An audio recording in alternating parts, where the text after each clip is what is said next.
बहुत शुक्रिया तमाम दोस्तों की तशरीफ आवरी का।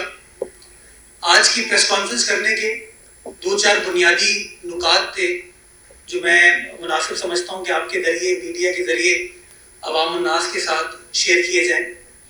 सबसे पहले तो मैं बात करना चाहूँगा बल्दियाती इंतखाबात के ऊपर। हालिया दिनों में जब दुनिया के सबसे बड़े कार्डियक हॉस्पिटल का संगे बुनियाद चेयरमैन पीपल्स पार्टी वज़ीर ख़ारजा जनाब बिलावल भुट्टो ज़रदारी साहब ने कराची में रखा, तब उन्होंने एक सियासी अपने लाएअमल का भी जिक्र किया था बल्दियाती इंतखाबात के हवाले से, और ये हिदायत जारी की गई थी पाकिस्तान पीपल्स पार्टी की लीडरशिप से कि हम इलेक्शन कमीशन ऑफ पाकिस्तान जो कि मेयर, डिप्टी मेयर और चेयरमैन, वाइस चेयरमैन के इंतखाबात मुनक्किद नहीं कर रहा, उस हवाले से हम इलेक्शन कमीशन ऑफ पाकिस्तान के साथ इंगेज करें ताकि जो आर्टिकल 140A के तहत बल्दियाती हुकूमतों को मार्ज़े वजूद में आना है उसका प्रोसेस जल्द अज जल्द कंप्लीट किया जा सके। तो आज सुबह हुकूमत सिंध ने इलेक्शन कमीशन ऑफ पाकिस्तान को वो ख़त अरसाल कर दिया है जिसके अंदर सिंध हुकूमत ने इलेक्शन कमीशन ऑफ पाकिस्तान से गुजारिश की है कि आइन के आर्टिकल 140A के तहत बल्दियाती निज़ाम स्टैब्लिश करना हुकूमत की जिम्मेदारी है, हुकूमत सिंध की जिम्मेदारी है, और उस पर इलेक्शन कमीशन की जिम्मेदारी है कि वो इलेक्शन मुनक्किद कराए। इलेक्शन कमीशन को बताया गया है कि सिंध के 4 डिवीजन्स के अंदर आप पहले फेज में जून में बल्दियाती इंतखाबात करा चुके हैं और सेकंड फेज के जनवरी में इलेक्शन आपने करा दिए थे, लेकिन कई माह गुजर जाने के बाद अब तक जो मखसूस नशिस्तें हैं उनके इंतखाबात मुनक्किद नहीं हुए, और उन इंतखाबात के ना होने की वजह से ना हल्फ ले पा रही है काउंसिल और ना ही mayor, deputy mayor, chairman, vice chairman के इंतखाबात मुनक्किद किए जा रहे हैं। हमने गुजारिश की है कि जो बाई इलेक्शन से पहले पहले इस प्रोसेस को कंप्लीट किया जाए ताकि आपके जो बल्दियाती नुमाइंदे हैं वो अपने अपने ओहदों का हल्फ लें और जो जिम्मेदारी है उनकी अवाम उन्नास के बल्दियाती इशूज़ को हल करने की, उस हवाले से अपना अपना किरदार अदा करें। तो जो बात की गई थी उसके हवाले से आज ख़त हमने अरसाल कर दिया इलेक्शन कमीशन को, जो कि सेक्रेटरी लोकल गवर्नमेंट ने इशू किया। दूसरी बात, रमज़ान स्पेसिफिक 2 अहम इशूज़ हैं जिसके ऊपर मैं बात करना चाह रहा हूँ। पहला इशू है जो कीमतों के अंदर मुनाफाखोर फ़ायदा उठाते हैं, कीमतों में इजाफा करते हैं जिसका नुकसान एक आम आदमी को होता है। उस हवाले से सिंध हुकूमत ने इस साल अपनी स्ट्रेटजी को तब्दील किया। माजी में प्राइस कंट्रोल का मैकेनिज्म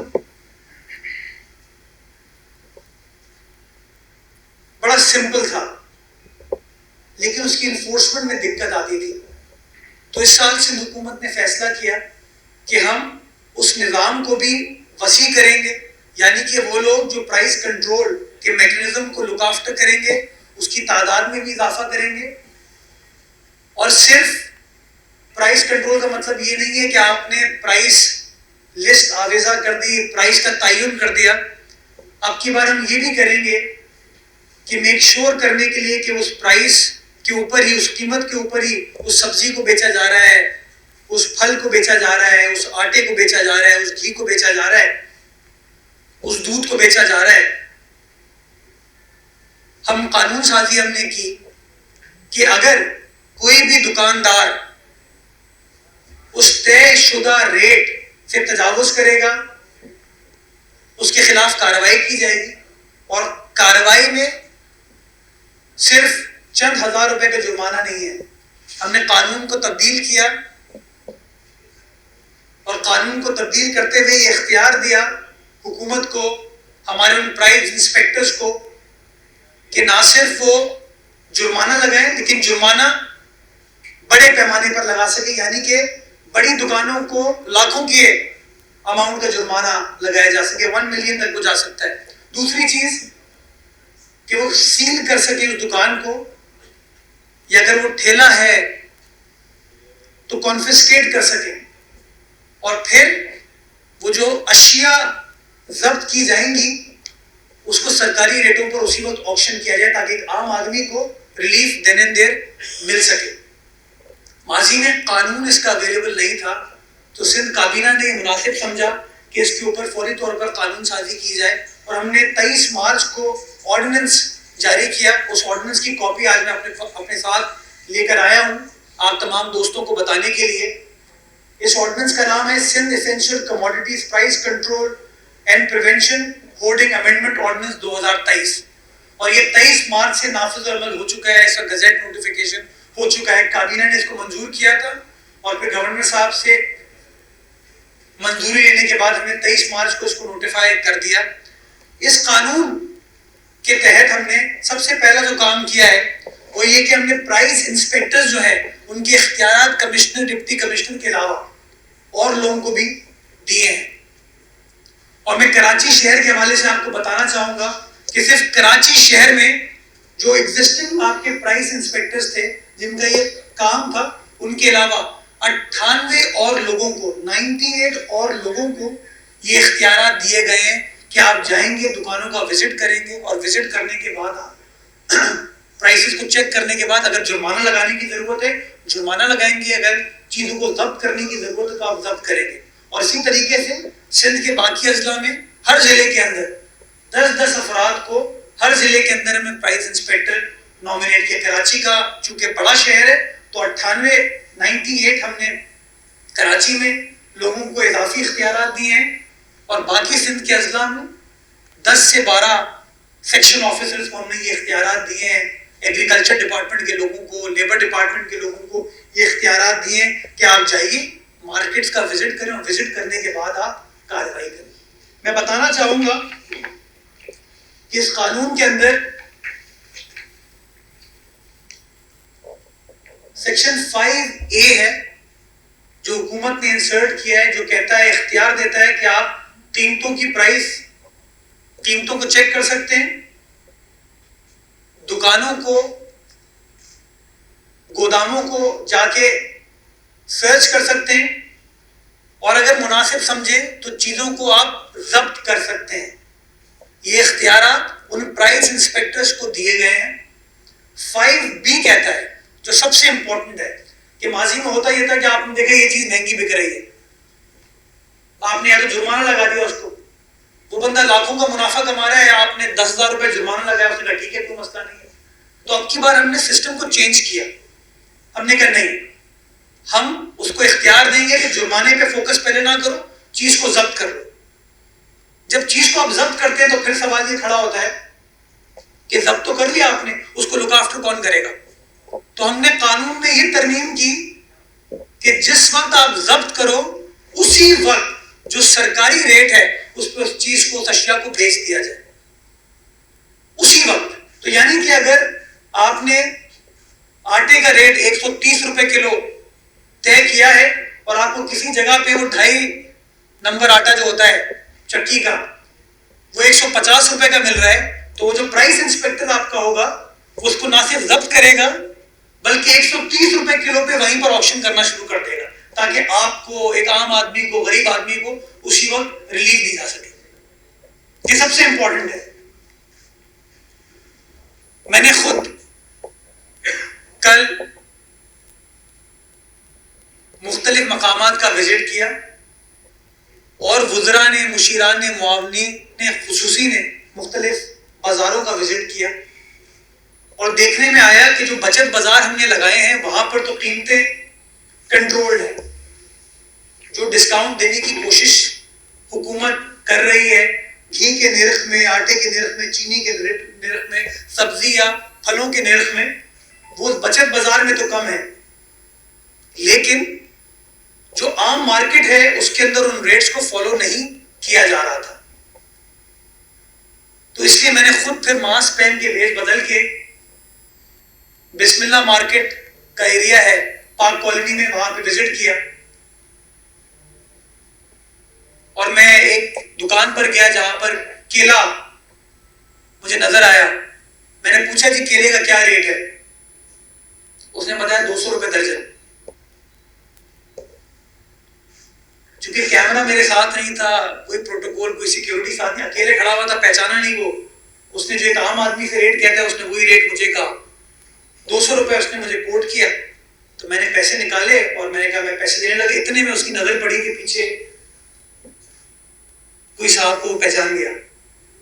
तो उसने फौरन इमरान खान वाला यू टर्न लिया और 200 रुपए को चेंज करके उसने 150 रुपए कर दिया।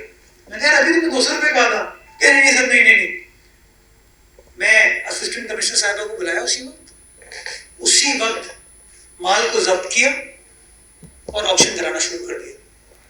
नतीजा ये हुआ कि पीछे गोश्त की दुकान थी, तरबूज की दुकान थी, उनमें डर खौफ पैदा हुआ और सबने फिर वो मेरी मौजूदगी में उसी रेट पर बेचना शुरू कर दिया। ये डर खौफ इंपॉर्टेंट है और इसलिए आज मैं प्रेस कॉन्फ्रेंस करके आपको गुजारिश ये कर रहा हूं कि हुकूमत एक संजीदा कोशिश कर रही है इस मामले को एड्रेस करने के लिए ताकि लोगों को रिलीफ मिले। कमिश्नर कराची की वेबसाइट पे डेली जो प्राइस लिस्ट है वो आवेजा की जाती है, उसके फेसबुक पेज पे भी की जाती है। और आज मैंने चीफ सेक्रेटरी साहब से बात की है कि हर डिवीजन के कमिश्नर की वेबसाइट पे उस डिवीजन के रेट्स को, उस डिस्ट्रिक्ट के रेट्स को आवेजा कर दिया जाए। मैं शहरियों से गुजारिश करूंगा कि जो महंगे दामों पर, जो सरकारी निर्ख पे वो चीज नहीं बेच रहा उसको ना खरीदें और हमें इंटिमेट करें ताकि हम कार्रवाई करें उनके खिलाफ। हमें आपका साथ चाहिए, आपकी मदद चाहिए।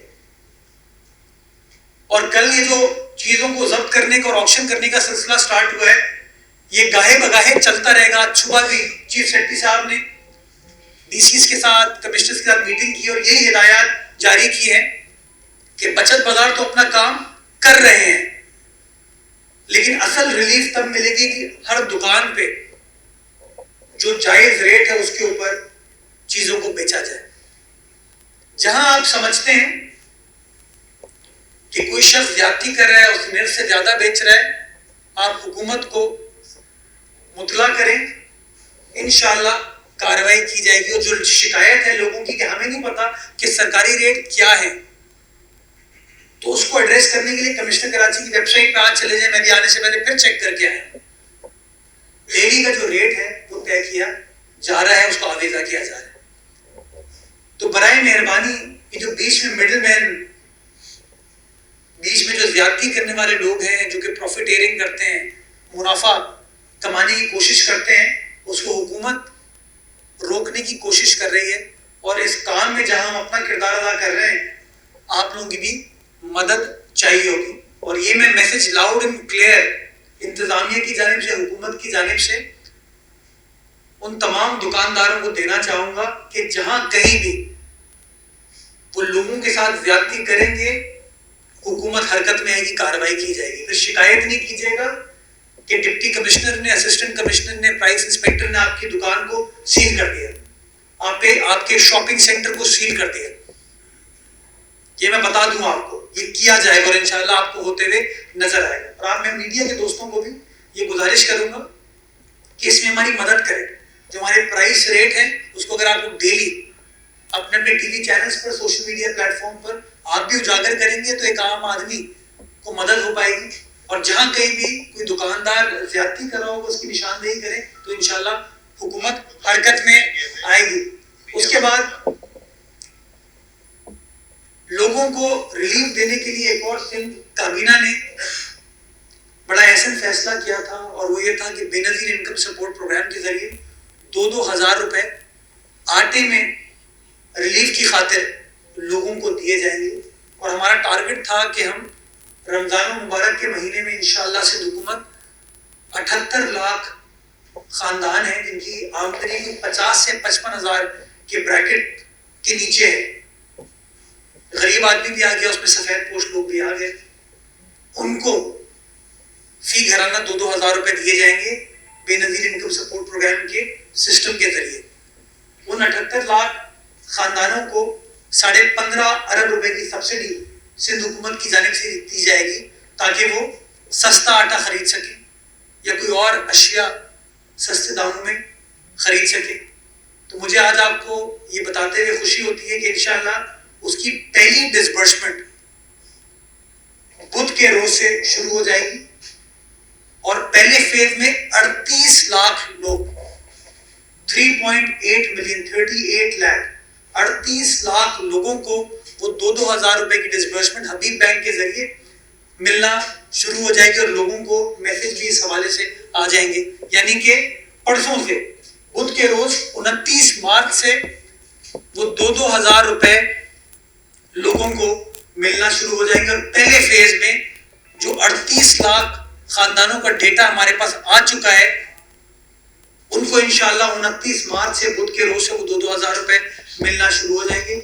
बाकी लोगों के लिए आइंदा पीर से यानी कि 3 अप्रैल डेटा पे हम काम कर रहे हैं। इस वक्त डेटा को कोलेट किया जा रहा है, corroborate किया जा रहा है और तमाम ऑथेंटिकेशन वेरिफिकेशन के बाद इंशाअल्लाह हमारा टारगेट है कि बाकी जो 40 लाख लोग बचेंगे उनको भी पीर के रोज से यानी कि 3 अप्रैल से वो 2-2 हज़ार रुपए मिलना शुरू हो जाएंगे। तो टारगेट जो सिंध हुकूमत का 78 लाख खानदानों को आटे की मद में 2-2 हज़ार रुपए देना ताकि उनको सब्सिडी मिल सके और वो आटा सस्ते दामों पर खरीद सके इंशाअल्लाह।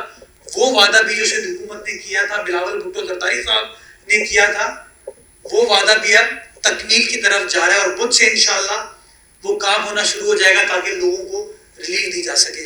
बहुत शुक्रिया। ये तमाम चीजें आपके साथ शेयर करने का मकसद, ये तमाम बातें आप दोस्तों के साथ शेयर करने का मकसद ये था कि मुश्किल हालात में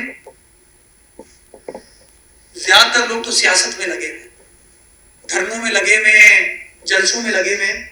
अगर कोई काम कर रहा है कि लोगों को रिलीफ दी जा सके, लोगों के मसाइल को एड्रेस किया जा सके, चाहे तरक्याती कामों के जरिए चाहे रिलीफ के जरिए, वो अल्हम्दुलिल्लाह बिलावल भुट्टो जरदारी साहब की सिंध हुकूमत है, आसिफ जरदारी साहब की सिंध हुकूमत है, पाकिस्तान पीपल्स पार्टी की सिंध हुकूमत है जो हद्दुल इम्कान कोशिश कर रही है कि लोगों को रिलीफ दे सके, लोगों के मसाइल को हल किया जा सके। मैं बाकी भी सियासी जमातों को कहूँगा कि धरने शरने की सियासत इस वक्त ख़त्म करें। इस मुल्क को जो आवाम को जो मसाइल दरपेश हैं उन मसाइल को एड्रेस करने के लिए हम सबको संजीदगी के साथ सर जोड़कर बैठने की ज़रूरत है, काम करने की ज़रूरत है। और मेरे पार्टी के सरबराह आसिफ जरदारी साहब ने जो चार्टर ऑफ इकोनॉमी का जिक्र किया 2018 में, वो आज उसके बारे में हम सबको सोचने की ज़रूरत है। अगर हम इस मसाइल के बवर से निकलना चाहते हैं तो हम सबको मिल बैठ कर काम करने की ज़रूरत है। अदरवाइज खान साहब का तो मकसद ये है कि ये जो कश्ती है ये कश्ती ना चले, और कश्ती से मेरी मुराद है पाकिस्तान। वो नहीं चाहते कि लोगों को रिलीफ मिले, वो नहीं चाहते लोगों के मसाइल हल हों। मैं चाहता हूँ हर सियासी जमात का बुनियादी मकसद एक ही है कि लोगों की खिदमत करे, लोगों के मसाइल को हल करे। और रमज़ान मुबारक के महीने में हम सब का टारगेट ये होना चाहिए कि किस तरीके से लोगों की खिदमत की जा सके, लोगों की मदद की जा सके।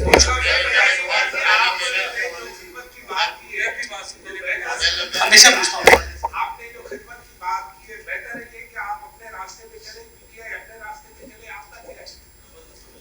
हम तो अपने रास्ते पर चल रहे हैं। और इसलिए मैंने देखा कि अपनी प्रेस कॉन्फ्रेंस में ये नहीं कहा कि इमरान खान चोर है, फला मसाले वाला है, फला डाकू है, फला ऐसा है, फला वैसा है। मैंने आपसे टारगेट ओरिएंटेड बात की कि हमने बल्दियाती इंतखाबात के हवाले से जो वादा किया था हमने वो वादा पूरा कर दिया।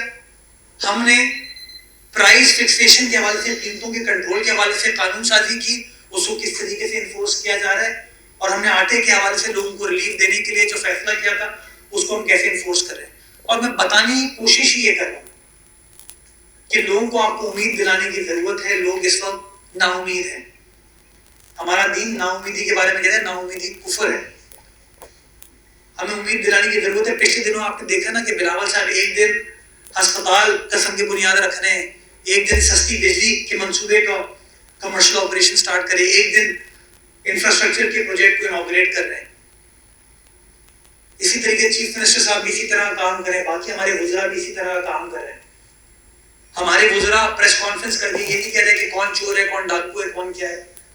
आज ही मैंने आपको बताया कि तमाम वुज़रा को, मुशीरान को, मुआविन खुसूसी को, MPs, MNS को टास्क दिए वज़ीर आला सिंध ने कि अपने डिस्ट्रिक्ट के अंदर जो बचत बाजार हैं, बाजार उनका विजिट करें ताकि प्राइसेस को हम मैनेज कर सके, उसको कंट्रोल कर सके। तो खुदा रहा मैं समझता हूँ आवाम देख रही है कि कौन लोग फोकस्ड हैं काम करने पे और कौन लोग फोकस्ड हैं सिर्फ बात करने पे। ये करके मैं सिर्फ इसी को कंटिन्यू करूंगा।